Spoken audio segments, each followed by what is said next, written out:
Hello दोस्तों, YouTube channel super seven से मैं राहुल वैष्णव आपका स्वागत करता हूं। और आज हम पढ़ेंगे एटॉमिक स्ट्रक्चर या फिर परमाणु संरचना के बारे में कि परमाणु ये किस प्रकार से बना होता है, इसके जो मूलभूत कण है ये किस प्रकार से इसके अंदर रहते हैं। तो इसके बारे में आज हम पढ़ेंगे। तो सबसे पहले जो परमाणु यानी जो एटम है ये शब्द किससे बना है इसके बारे में देखते हैं। तो जो एटम शब्द है ये एक ग्रीक शब्द होता है। एटोमिन इस शब्द से मिलकर बना होता है जिसका अर्थ होता है अति सूक्ष्म। यानी जो एटोमिन जो ग्रीक शब्द है इसके द्वारा जो एटम शब्द है ये लिया गया है। इसके बारे में अब जो परमाणु है इसके बारे में हम आगे पढ़ते हैं। तो ये परमाणु है, इसके बारे में किसने क्या सिद्धांत दिया था, या फिर सबसे पहले परमाणु के बारे में किसने बताया था। तो इसके बारे में हम देखते हैं। तो सबसे पहले जो डोल्टन का जो परमाणु सिद्धांत है ये दिया गया था। डोल्टन ने क्या बताया कि जो हमारे जो आसपास के जो सभी पदार्थ है ये सभी के सभी एक अति सूक्ष्म अविभाजित अलौकिक और मूलभूत कण से मिलकर बने थे जिसे हम एटम कहते हैं। यानी किसी जो पदार्थ की जो सबसे छोटी इकाई है जिसके द्वारा मिलकर बना होता है उसे इसने एटम नाम दिया। अब जो विभिन्न पदार्थ वो अलग अलग प्रकार के जो तत्व उनसे मिलकर बने होते हैं और उन सभी के परमाणु है ये भिन्न भिन्न होते हैं। और इसके बाद में जैसे जैसे आगे प्रयोग बढ़ते गए तब विभिन्न प्रकार के जो मौलिक इनके जो कण है इनके बारे में खोज हुई। तो इससे ये पता चला कि जो डोल्टन ने बताया था कि जो परमाणु होता है ये अविभाज्य कण होता है, यह चीज़ गलत साबित हुई। क्योंकि जैसे जैसे प्रयोग आगे बढ़े तो जो परमाणु है यह भी विभाजित होकर जैसे इलेक्ट्रॉन प्रोटॉन और न्यूट्रॉन है इनके अंदर बट गया। तो इन कणों की खोज के बाद ये डोल्टन का जो अविभाज्यता सिद्धांत है परमाणु का ये विफल होता हुआ प्रतीत हुआ। तो इनके जो मूलभूत कण है इलेक्ट्रॉन प्रोटॉन और न्यूट्रॉन इनमें सबसे पहले खोज हुई थी इलेक्ट्रॉन की, और ये खोज की थी जे थॉमसन ने।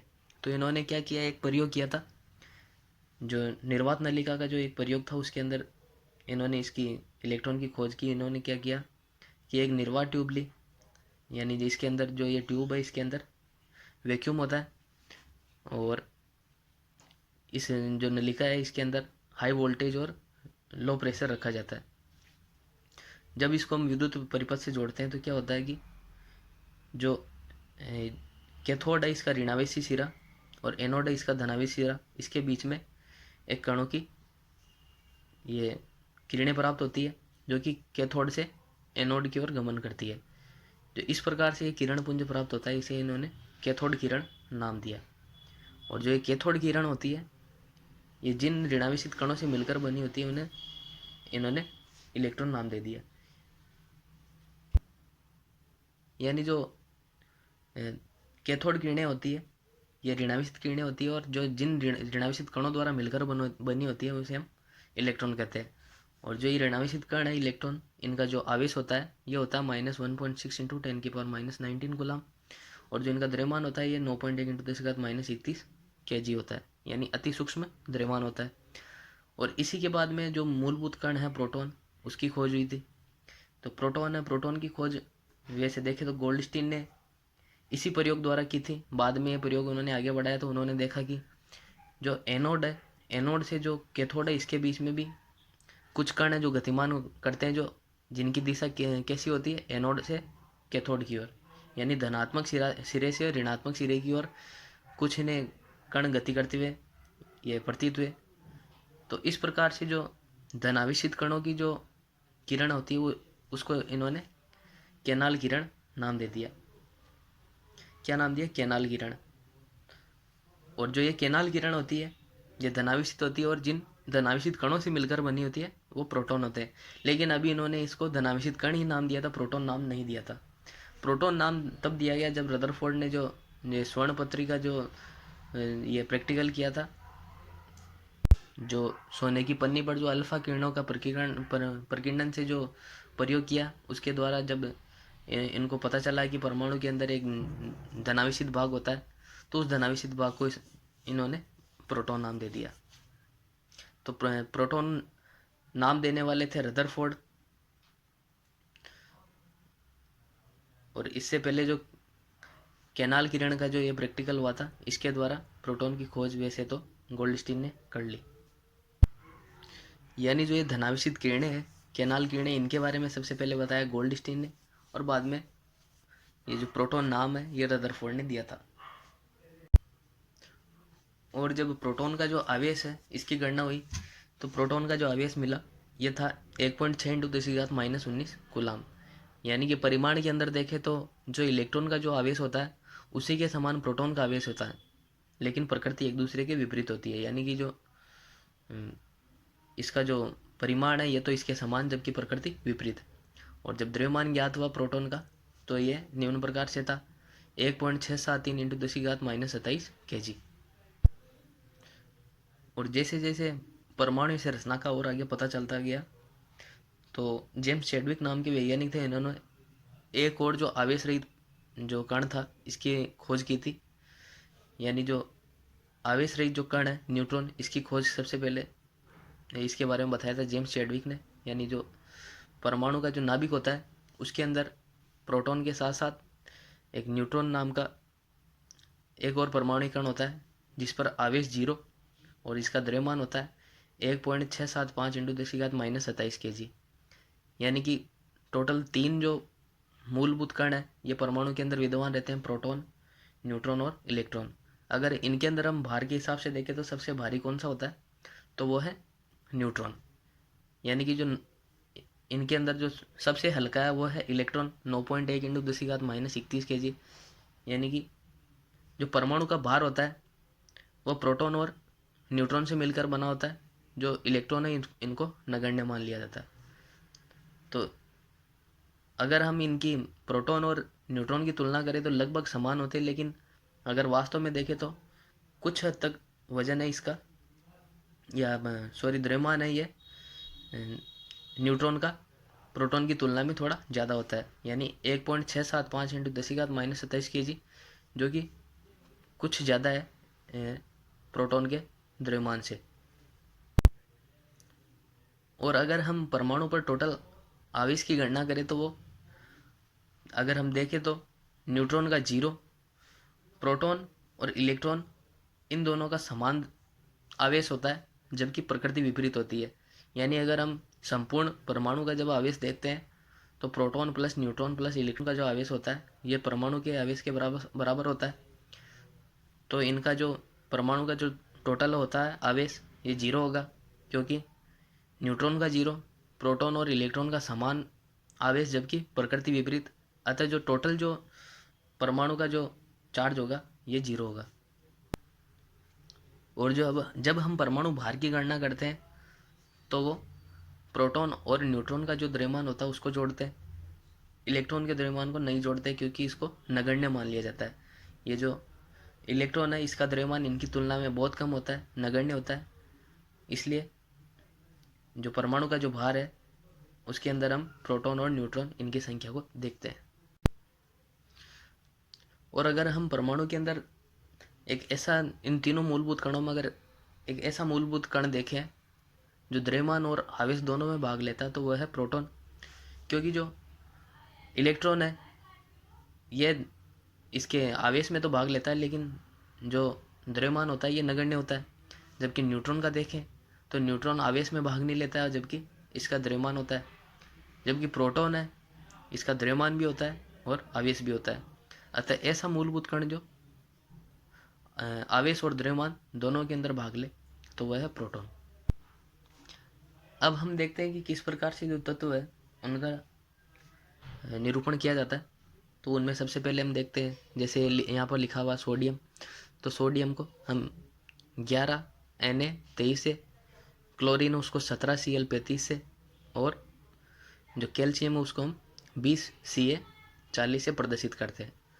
तो जो यहाँ पर जो ये 23 है, ये 23 के यहाँ पर द्रव्यमान को, और जो ये 11 है यह आवेश को निरूपित करता है। यानी जो ये 11 है ये इसकी परमाणु संख्या है सोडियम की, और जितनी परमाणु संख्या होती है उतने ही उसके अंदर तत्व के जो परमाणु उसके अंदर इलेक्ट्रॉन की संख्या होती है, और जितने इलेक्ट्रॉन होते हैं परमाणु के अंदर उतने ही न्यूट्रॉन होते हैं, प्रोटॉन होते हैं। यानी नंबर ऑफ इलेक्ट्रॉन बराबर नंबर ऑफ प्रोटॉन होता है। यानी अगर हम ये जो 11 Na23 है यानी जो सोडियम का जो परमाणु उसके अंदर अगर हम इलेक्ट्रॉन की संख्या देखें तो वो क्या होगी 11, और अगर प्रोटॉन की संख्या देखें तो वो भी होगी 11। और जो ऊपर ये जो 23 लिखा हुआ है ये द्रव्यमान यानी number of neutron plus number of proton को व्यक्त करता है। यदि इसके अंदर जो 11 प्रोटॉन है तो इसके अंदर अगर इसकी द्रव्यमान संख्या 23 है, 23 में से अगर हम 11 घटा देंगे तो यहाँ पर ये 12 जो कि नंबर ऑफ न्यूट्रॉन हो जाएगा। यानी जो यहाँ पर जो नीचे लिखा हुआ है ये परमाणु संख्या या फिर प्रोटॉन की संख्या या फिर इलेक्ट्रॉन की संख्या बोल सकते हैं। यानी ये चार्ज यानी आवेश को प्रदर्शित करता है, और जो ऊपर जो लिखी हुई संख्या है 23 है ये द्रव्यमान को व्यक्त करती है। यानी कि ये जो परमाणु के अंदर जो न्यूट्रॉन और प्रोटॉन की संख्या है इनको व्यक्त करती है। यानी कि न्यूट्रॉन और प्रोटॉन की टोटल संख्या 23 है, 11 अगर इसके अंदर प्रोटॉन है तो न्यूट्रॉन की संख्या हो जाएगी 12। और इसी प्रकार से जब हम क्लोरीन के लिए देखते हैं, यदि क्लोरीन में देखें तो जो नंबर ऑफ इलेक्ट्रॉन है वो नीचे हुई लिखी हुई संख्या यानी परमाणु संख्या के बराबर यानी 17 होगा, और जितने इसके अंदर प्रोटॉन होते हैं उतने ही उसके अंदर इलेक्ट्रॉन होते हैं, यानी इलेक्ट्रॉन की संख्या के बराबर ही प्रोटॉन होंगे। क्योंकि जो परमाणु होता है ये आवेश रहित होता है, यानी जितना ऋणात्मक आवेश होगा उतना इसमें धनात्मक आवेश विद्यमान होगा। अतः इसके अंदर जो 17 इलेक्ट्रॉन है तो 17 ही प्रोटॉन होंगे। और अगर इसका जो परमाणु जो द्रव्यमान है ये 35 है तो इसके अंदर जो न्यूट्रॉन की संख्या 35 माइनस 17 18 हो जाएगी। इसी प्रकार जब हम कैल्शियम के लिए देखते हैं तो कैल्शियम के अंदर यहाँ पर जो नीचे लिखी हुई संख्या है ये परमाणु संख्या होती है या परमाणु क्रमांक जिसे हम बोलते हैं, और ये किसके बराबर होती है नंबर ऑफ न्यूट्रॉन या फिर नंबर ऑफ प्रोटॉन के, जो कि है 20। और जो ऊपर लिखी हुई संख्या है ये परमाणु द्रव्यमान के बराबर है तो ये 40 यानी न्यूट्रॉन और प्रोटॉन की कुल संख्या के बराबर। अगर हम इसके अंदर न्यूट्रॉन की संख्या की गणना करें तो 40 में से 20 निकालने पर 20, यानी कि इसके अंदर टोटल न्यूट्रॉन की संख्या भी 20 होगी। अब हम पढ़ेंगे परमाणु और आयन के बारे में कि परमाणु क्या होता है और एक आयन क्या होता है।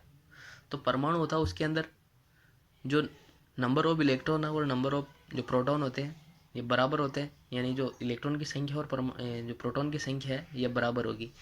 यानी जो परमाणु का जो नेट आवेश है ये 0 होगा। जैसे ये हाइड्रोजन है, हीलियम है, लिथियम है, सोडियम है या किसी भी तत्व का कोई भी परमाणु है तो उस पर आवेश 0 होता है। जबकि आयन क्या होता है, अगर परमाणु से अगर इलेक्ट्रॉन का दान हो जाए या फिर परमाणु अगर इलेक्ट्रॉन को ग्रहण कर ले तो उस पर एक चार्ज आ जाता है, क्योंकि उसके अंदर जो नंबर ऑफ इलेक्ट्रॉन और नंबर ऑफ प्रोटॉन है ये इक्वल नहीं होता है। जब ये इक्वल नहीं होगा तो कुछ ना कुछ चार्ज आ जाएगा। अगर इलेक्ट्रॉन की संख्या ज़्यादा है तो ऋणावेश, और अगर प्रोटॉन की संख्या ज़्यादा है तो धनावेश आ जाएगा। तो ये किस प्रकार से धनायन और ऋणायन बनता है तो हम देखते हैं। जैसे उदाहरण के लिए हम Na+ देखते हैं तो सोडियम है, सोडियम अपनी जो बाह्यतम कक्षा है उससे 1 इलेक्ट्रॉन का दान करता है और Na+ आयन बनाता है। दान करेगा तो ये इलेक्ट्रॉन दाता कहलाएगा। उसी प्रकार से जो Ca2+ है ये 2 इलेक्ट्रॉन दान करके Ca2+ आयन बनाता है। उसी प्रकार से मैग्नीशियम है यह Mg2+ बनाता है, यानी ये 2 इलेक्ट्रॉन का दान करेगा और Mg2+ बनाएगा। इसी प्रकार से एल्यूमिनियम है ये Al3+ आयन बनाता है, यानी कि 3 इलेक्ट्रॉन का दान करता है और Al3+ आयन बनाता है।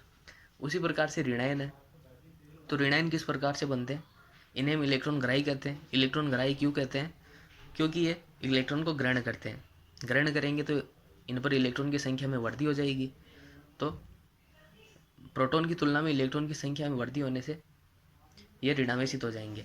और इस प्रकार से जैसे O2- यानी ऑक्सीजन होती है प्राणवायु जिसे हम कहते हैं, ये 2 इलेक्ट्रॉन ग्रहण करती है तो इस पर O2-, और इसी प्रकार से जितने इलेक्ट्रॉन ग्रहण करेंगे उतना ही इस पर चार्ज आ जाएगा।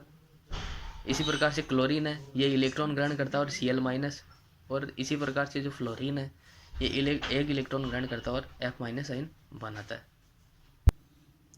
आज की वीडियो में दोस्तों इतना ही, और अगर वीडियो अच्छा लगे तो वीडियो को शेयर कीजिएगा, लाइक कीजिएगा और चैनल को सब्सक्राइब कीजिएगा। Thank you.